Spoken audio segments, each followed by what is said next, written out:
Selamat pagi, salam sejahtera. Terima kasih karena bersama dengan saya di Nazilin Unity Channel. Ini barulah dikatakan terkantoi habis.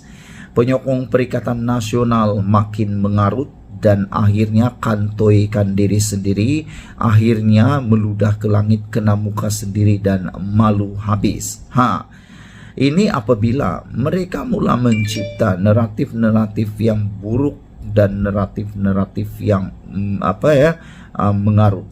Ada yang bohong ketara, ada juga yang tak bohong sangat, tapi sebenarnya bohong.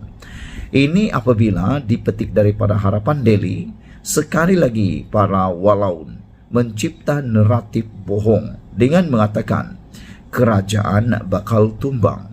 Cerita ini sudah lama kita dengar, tapi yang ini Anda tak pernah tahu dan tolong sebarkan supaya semua orang tahu bahwa penyokong Perikatan Nasional makin mengarut. Dipetik daripada berita Harapan Daily. Penyokong pembangkang sehingga kini masih lagi menyebarkan propaganda. Kononnya kerajaan perpaduan bakal tumbang dalam masa terdekat, walaupun sudah berkali-kali jangkaan mereka meleset. Bahkan timbul dakwaan bahwa kerajaan pusat akan bertukar Jumaat ini. Selepas beberapa kali tarik yang digembar-gemburkan, tidak berlaku apa-apa juga. Yang ini terbaru. Mereka kata hari Jumaat ini kerajaan pusat akan bertukar. Dari celah manalah mereka mengatakan dan berani pula membuat ramalan itu? Kita sudah tahu Anwar Ibrahim kini mempunyai sokongan parlimen lebih daripada 2/3. Jadi kalau nak beli ahli parlimen pun, dari mana nak beli? Dari celah mana nak pancing ahli parlimen bagi beralih sokongan terhadap Anwar Ibrahim? Saudara-saudara sekalian, apa yang menyedihkan ialah apabila mereka, para penyokong dan walaun, bahkan pemimpin Perikatan Nasional membuat ramalan dan jangkaan kerajaan akan tumbang, tidak ada satu pun yang tepat dan betul. Tapi yang menghairankan, masih terlalu ramai yang percaya berita dan pembohongan tersebut. Sudah lebih setahun sejak Datuk Seri Anwar Ibrahim mengetuai pentadbiran negara. Namun, ura-ura Perdana Menteri baharu akan mengangkat sumpah cuma dilihat sebagai persepsi yang dimainkan Laskar Cyber. Terbaru, salah satu akaun pro Perikatan Nasional mendakwa Rafizi Ramli pada 25 Disember lalu telah bertemu dengan 2 orang Tun untuk menyelamatkan kedudukan Perdana Menteri. Perkara itu turut menarik perhatian Rafizi yang menganggap propaganda mereka semakin mengarut. Makin mengarut dah ni, kata Rafizi. Satu hari pada 25 Disember aku duduk rumah melayan 11 Tun. Itu kata Rafizi. Yang hairannya siapakah 11 Tun itu? Ikuti terus pendedahan ini supaya Anda tahu siapa 11 Tun yang dilayan oleh Rafizi ini. 11 kucing aku yang melantun dekat rumah, belas Rafizi sambil meletakkan emoji gelap. Rupa-rupanya 11 Tun yang digelar oleh Rafizi ini ialah 11 ekor kucing-kucing beliau yang melantun. Sementara itu menerusi satu lagi kumpulan di Telegram, pelbagai andaian ditimbulkan, antaranya kerajaan bakal bertukar pada jam 5 petang ini. Ahli Parlimen Bangi Sahrezan Johan pula dalam siapan X berkata, ada pihak yang sedang membiayai askar upahan cyber untuk terus membawa propaganda kerajaan tumbang, walaupun hakikatnya tiada apa berlaku. Kata beliau, nasihat saya, abaikan sahaja mereka. Habis dana, senyaplah mereka, ciap beliau lagi. Jadi, apa pendapat Anda pula? Benarkah walaun ini dah semakin mengarut? Penyokong Perikatan Nasional makin melampau dan mengarut tentang keinginan mendebuk atap dan keinginan untuk menumbangkan kerajaan. Tak tahulah, ada orang komen dalam ruangan komen, kata mereka ni dah terdidik dan terbiasakah menjadi tukang tebuk atap. Tapi walau bagaimanapun, Isu yang paling lucu di sini ialah mereka terkantoi, tercedok, dan kedapatan mengarut. Rafizi mana ada kemana-mana, dia hanya ada di rumah sepanjang hari 25 Desember. Kata mereka Jumat, sampai hari ini belum lagi tumbang-tumbang. Sekian dulu untuk kali ini, jangan lupa tinggalkan komen Anda, tekan butang subscribe. Kita jumpa lagi, bye-bye. Selamat pagi, salam sejahtera, terima kasih karena bersama dengan saya di Nazilin Unity Channel. Ini rahasia yang mungkin Anda tak pernah tahu, berlaku pada tahun 1999. Ini terkait dengan kes Tun Daim Zainuddin dan juga Anwar Ibrahim. Saya rasa dan saya yakin ramai antara Anda akan terkejut dengan pendedahan yang dikorek semula sejak 1999 ini. Rupa-rupanya zaman awal ledakan reformasi, Datuk Seri Anwar Ibrahim membuat laporan polis terhadap Daim Zainuddin. Masa tersebut, para pejuang-pejuang baru sahaja muncul dan belum hadir yang lainnya. Ini apabila kebanyakan mereka semua mencetak free dan sebar juga secara free. Anwar buat laporan polis terhadap Tun Daim. Saudara-saudara sekalian, laporan polis Datuk Seri Anwar Ibrahim terhadap rasuah Tun Daim Zainuddin sebenarnya telah pun dibuat pada 30 Julai 1999. Ramai yang tak pernah tahu tentang ini. Baru sahaja sekarang mereka mula tahu. Dan ada juga katakan bahawa kes ini kes yang terpilih. Sebenarnya menurut daripada laporan ini, kes ini bukanlah kes yang terpilih. Kenapa? Kerana ianya telah pun bermula sejak 1999. Namun yang menghairankan menurut para penganalisis politik dan pemerhati politik Malaysia, mereka merasa hairan mengapa kes tersebut seakan-akan telah senyap, sedangkan laporan telah pun dibuat. Pada 14 April 1999, tak kala memberikan kenyataan di mahkamah, Anwar Ibrahim telah pun merujuk kepada beberapa perlakuan rasuah besar oleh pemimpin-pemimpin negara. Kata Anwar Ibrahim, saya juga telah merujuk kepada surat-surat dari 3 tokoh korporat ditujukan kepada Tun Daim Zainuddin. Ketika itu Menteri Kewangan yang membuktikan dengan jelas bahawa beliau menerima wang tunai dari saham dan saham berjumlah ratusan juta ringgit. Perdana Menteri Datuk Seri Dr. Mahathir Mohamad bukan sekadar menghalang tindakan, bahkan terus melindungi rasuah besar yang dilakukan oleh Tun Daim sejak beliau menjadi Menteri Kewangan buat pertama kalinya dahulu. Malahan sehingga kini saya difahamkan tidak ada siasatan oleh pihak polis atau badan pencegah rasuah dilakukan, kata laporan polis yang dibuat oleh Anwar Ibrahim ini. Dengan ini saya sertakan dokumen sah bagi membuktikan rasuah, iaitu 3 pucuk surat yang masing-masing ditulis oleh Tan Sri Halim Saad, Tan Sri Tajuddin Ramli dan Tan Sri Wan Azmi Hamzah. Tan Sri Halim dalam surat bertarikh 30 April 1990 menyatakan beliau memegang sebagai pemegang amanah sebanyak 52.208.500 saham Faber Merlin Berhad, saham 1.00 dan 130 juta saham Renong Berhad 50 sen bagi pihak Tun Daim. Beliau menegaskan dan mengesahkan bahawa nilai saham itu dipegang menurut arahan Tun Daim atas atau penama beliau.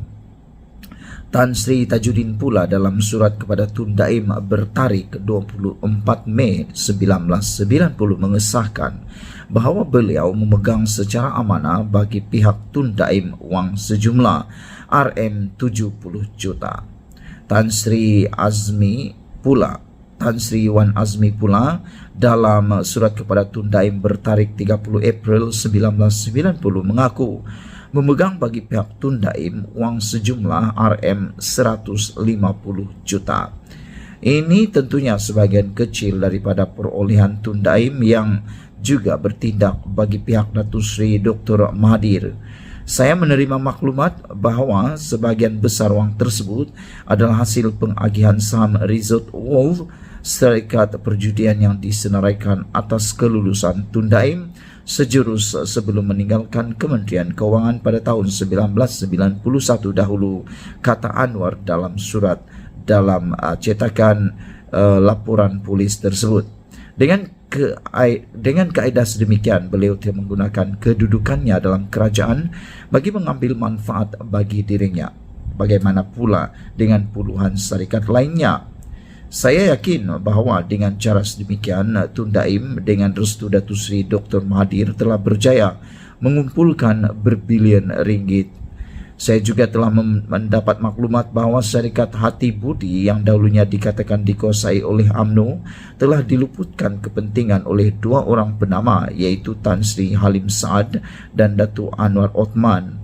Adalah difahamkan 400 juta saham yang dipegang oleh Datuk Anwar Othman yang disebut sebagai amanah untuk UMNO telah diarah oleh Tun Daim supaya dipindah kepada syarikat United Engineers dan Tan Sri Halim. Apabila saya laporkan masalah tersebut kepada Datuk Sri Dr. Mahathir dalam tahun 1996, kata Anwar Ibrahim, beliau menyatakan bahawa Tun Daim yang akan menguruskannya dan mengarahkan saya supaya jangan mencampuri hal tersebut. Hanya setelah saya mendedahkan maklumat tersebut, maka Tun Daim segera berdalih menyatakan dalam Perhimpunan Agung UMNO 1999 baru-baru ini bahawa wang dan saham dari 3 ahli korporat itu adalah untuk UMNO. Nyatalah bila nampak tersepit, barulah disebut harta yang dikumpulkan itu hak parti UMNO. Setahu saya, berdasarkan bukti surat dan dari akaun dan maklumat Majlis Tertinggi atau Perhimpunan Agung UMNO, tidak pernah timbul sama sekali kepentingan parti. Keduanya, selaku Menteri Keuangan, menerima sumbangan peribadi beratus-ratus juta ringgit adalah rasuah besar dan pecah amanah jenayah. Sekiranya beliau sekarang mendakwa bahawa wang tersebut adalah hak parti, beliau tetap bersalah kerana tidak pernah memberi laporan kepada parti tentang wang tersebut. Hanya apabila saya mendedahkan mengenainya, baru beliau menyebutnya dalam Perhimpunan Agung yang lalu, kata Anwar Ibrahim dalam surat ini. Pertemuan dan teguran tentang masalah tersebut semasa saya berada dalam parti dan kerajaan telah menimbulkan kemarahan Perdana Menteri dan ketakutan di kalangan kuncu-kuncunya, terutama Tun Daim. Hanya orang-orang rasuah punya kepentingan bersama yang akan terus melindungi perlakuan rasuah berjumlah berbilion ringgit. Dari maklumat yang diberikan ini saja terbukti rasuah berbilion ringgit dan pecah amanah jenayah. Saya juga sedar tanggungjawab besar polis dan BPR untuk menyiasat dan bertindak. Rasuah telah menjadi barah dan berpunca di kepala dan merebak ke bawah, yang memerlukan ketegasan dan keberanian untuk bertindak sebelum negara dimusnahkan oleh mereka. Disertakan bersama ini Exhibit A, Surat Tan Sri Halim Saad; Exhibit B, Surat Tan Sri Tajuddin Ramli; Exhibit C, Surat Tan Sri Azmi Wan Hamzah. Ditulis oleh Anwar Ibrahim, laporan polis bertarikh 30 Julai 1999 pada 12.28 tengah hari. Sekian dulu untuk kali ini. Jangan lupa tinggalkan komen Anda, tekan butang subscribe. Kita jumpa lagi. Bye-bye. Selamat malam, salam sejahtera. Terima kasih kerana bersama dengan saya di Nazilin Unity Channel. Akhirnya Tun Daim Zainuddin mula bersuara. Adakah ini amaran untuk Anwar Ibrahim? Akhirnya, dari petik daripada FMT, Tun Daim bidas Anwar, SPRM di sebalik siasatan rasuah. Ini adalah pengakuan Daim Zainuddin yang paling menggemparkan kita semua. Bekas Menteri Keuangan Daim Zainuddin membidas Perdana Menteri Anwar Ibrahim dan Suruhanjaya Pencegahan Rasuah Malaysia di sebalik apa yang dikatakan siasatan badan anti rasuah itu terhadap beliau dan keluarganya. Daim Zainuddin menyifatkan perkembangan itu sebagai satu pemburuan. Ketua Pesuruhjaya Azam Baki, SPRM Azam Baki, minggu lepas dilapor sebagai berkata, SPRM menyiasat Daim berhubung dakwaan rasuah dan pengubahan wang susulan sitaan sebuah bangunan baru-baru ini. Anwar sebelum itu dilapor berkata, siasatan itu menunjukkan SPRM menjalankan tugas tanpa mengira kedudukan. Daim dalam kenyataan yang dilapor Astro Awani hari ini mendakwa beliau tidak dimaklumkan tentang kesalahan yang didakwa dilakukannya selepas ditanya beberapa kali secara bertulis.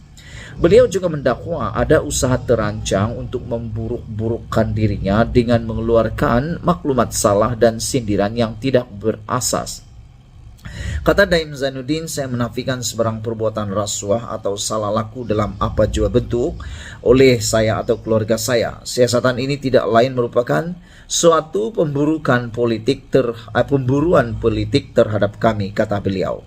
Daim berkata beliau tidak boleh terima azam membuat komen secara terbuka ketika siasatan sedang berjalan yang beliau sifatkan sebagai tidak profesional. Saya tidak boleh jawab atau bertahan diri sendiri kerana tidak dibenarkan atau tidak diberitahu apakah kesalahan-kesalahannya, kata beliau. Beliau juga mendakwa Anwar melihatnya sebagai ancaman politik apabila berkata dia rahasia umum seorang yang menggondol kekayaan begitu besar pada 22 Disember. Ini menunjukkan kebenciannya terhadap saya, kata Daim Zainuddin. Daim menggesa Anwar dan Azam menghormati kedaulatan undang-undang, proses wajar dan bertindak secara sewajarnya, sambil menekankan kepentingan menegakkan ikrar jawatan masing-masing. Dengan apa yang didedahkan oleh Daim Zainuddin ini, beliau mula menyatakan sebab beliau disiasat, sebab beliau kini dalam siasatan SPRM. Dan tentunya beliau adalah sengketa, ada mempunyai pergeseran dengan Anwar Ibrahim. Itu yang dinyatakan oleh Tun Daim Zainuddin. Sekian dulu untuk kali ini. Jangan lupa tinggalkan komen Anda, tekan butang subscribe. Kita jumpa lagi. Bye-bye.